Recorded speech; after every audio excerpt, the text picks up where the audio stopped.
Lil Brunson back at you with the back at you, and I am the best reporting on the Eagles.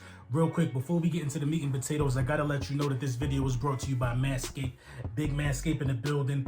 You know, lawnmowers, 3.0s, 4.0s, all that stuff.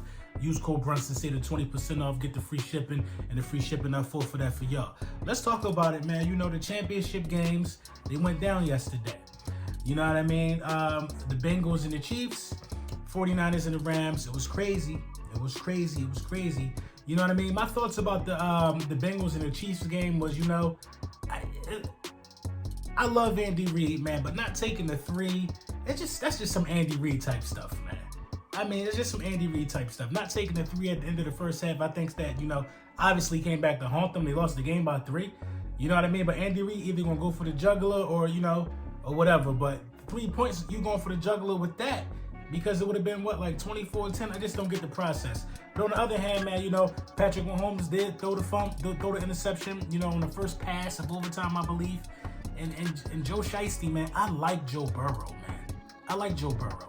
What we got to understand as fans is this, man. Dudes like Joe Burrow don't come along. They don't come along a lot.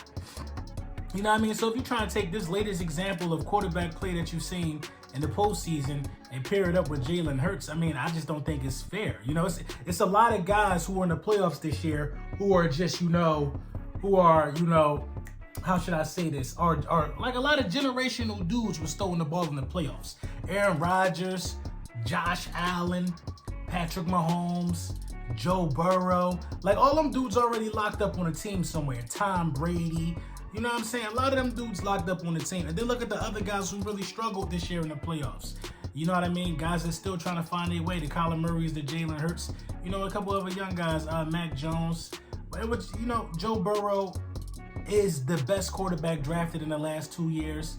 Hands down, the last 3 years. He's even better than everybody in this class, too. So out of the last 3 years, it's been Joe Burrow. And being as though Joe Burrow went to the Super Bowl, I don't see that changing. It's going to be the last 5 years, last 4 years. Joe Burrow been the one, man. You know what I mean? So it really don't surprise me that the Bengals are here based upon how he played this year. But, man, he just got drafted. He just came off the injury, and now he in the Super Bowl. This might be one of the greatest turnarounds in NFL history what the Bengals are accomplishing. But, you know, moving along, man, the Rams took care of business, man. And, you know, what's all the Jimmy G hate for real, for real? I don't understand the reason for the Jimmy G hate. I think Jimmy G is a very serviceable quarterback. I went on Twitter and I said, if Jalen Hurts can develop his arm to be as good as Jimmy Garoppolo's, then the league got a problem on their hands. They do. If he could develop just that much. And Jimmy G really don't do nothing special. Jimmy G just can throw basic passes. Jalen Hurts got to get to that point to where he's completing the easy passes at an almost routine, you know, clip. You know, yeah, man, I mean, it is what it is. Rams and the Bengals. We're going to see how this thing unfold. But, yeah, man, I was thinking about the draft. Speaking of draft, you know what I mean? And, you know, I did a little mock draft. It's almost that time. I did my first mock of the season. Super Bowl coming around. I guess we can start, you know, talking about these things. And we got a lot of needs that need to be addressed. A lot of needs that need to be addressed. You know what I mean? And if the Philadelphia Eagles are going to address these needs, I think you almost got to bring additional eyes in on the situation. You just lost Ian Cunningham recently. You know what I mean? He was heavy in the scout department. He was heavy with it. You know what I mean? Who are you going to replace that guy with? And are you going to trust that guy to be able to give, you know, some insight to Howie Roseman, man? So this is what I figured that I would do, you know what I mean, if I was in the position of the Philadelphia Eagles with 3 first-round picks. This is what I would do. And I'll explain each one of these picks right now. So I went with Tyler Lindenbaum at number 1. Well, with our 15th pick, he was a 9th ranked guy. He was available. You got to address the upcoming need for a dominant center right away, because who knows what Kelsey's going to do. Nobody knows what Jason Kelsey is going to do, so it is what it is. That's just self-explanatory. It really don't even matter who you get at 15 or 16 for real. It don't matter. Well, it kind of do matter. If Lindenbaum's gone, then Devin Lloyd obviously would have been my first choice. But being as though you pick right after 15, it don't matter. That could have been done in any order. You know what I mean? So, I've got Devin Lloyd for obvious reasons with the 16th pick. He was the 11th ranked guy. Now you can see the trend that's developing. You know what I mean? Everybody I'm getting is a steal for the place that I'm getting them at. That's how I like to look at drafts. Devin Lloyd, you know, a linebacker. We need a linebacker presence who could be somewhat of a guy who can be elite. I'm not looking for a generational linebacker because you'll never know that until the guy touches the field. We're looking at a guy that can be somewhat elite. He's cut from that cloth. Utah linebacker. It is what it is. Kaiir Elam, I got him with the 19th pick, cornerback out of Florida. He just has all the tools and he has the range. He has the length. He's long and he's able to, he kind of got that build of a Jalen Ramsey. You know what I mean? Physical, long, fast, smart.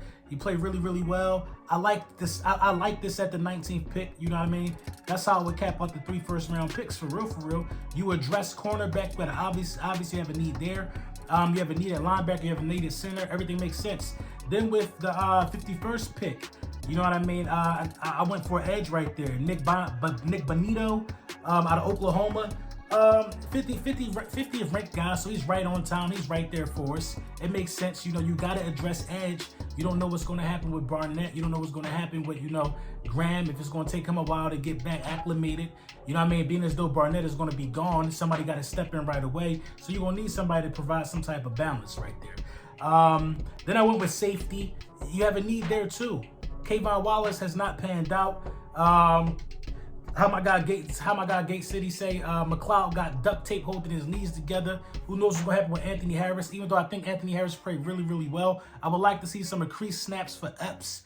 You know what I mean? Epps is ahead on the depth chart. You know what I mean? Ahead of Kayvon Wallace, if you ask me. But that's neither here nor there. I like that.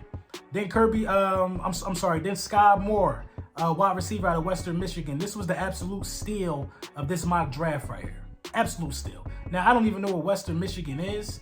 You know what I mean? I don't know much about Sky Moore. I'm not even going to cap. But what I do see is I see a number 43 ranked guy being picked at 121.